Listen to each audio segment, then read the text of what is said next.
আসসালামু আলাইকুম। কেমন আছেন বন্ধুরা সবাই?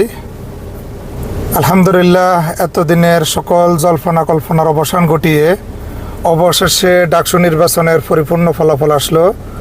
সাদিক কাইম ভাই বিপুল ভোটে জয়যুক্ত হয়েছে, সাথে ফরহাদ মহিনুদ্দিন। পুরো প্যানেলের 28টা পদের 23টাতে জয়যুক্ত হয়েছে। শুভকামনা রইল ওনাদের জন্য। আশা করি আগামীর ক্যাম্পাস ছাত্রদের জন্য সুন্দর একটি প্রতিষ্ঠান হিসাবে গড়ে উঠবে, সেই আশা আমরা সবাই ব্যক্ত করি। যারা হেরে গেছেন ওনাদের জন্য শুভকামনা রইল।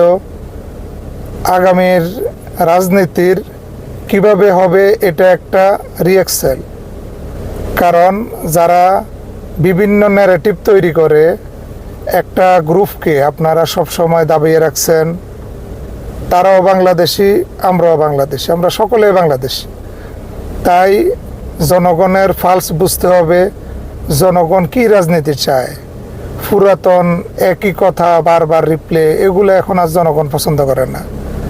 জনগণের কল্যাণে কাজ করতে হবে, জনগণের কাছে যেতে হবে। শুভকামনা রইল সবার জন্য। আবার আগামীকাল আছে জাহাঙ্গীরনগর বিশ্ববিদ্যালয় নির্বাচন। যদিও ওই নির্বাচনের ভিতরের আলাপ বেশি একটা জানি না, যেই জিতে আসুক ছাত্রদের জন্য কাজ করবে, এই কামনা রইল আমাদের। ধন্যবাদ সবাইকে। ভালো থাকবেন, সুস্থ থাকবেন। আল্লাহ হাফেজ।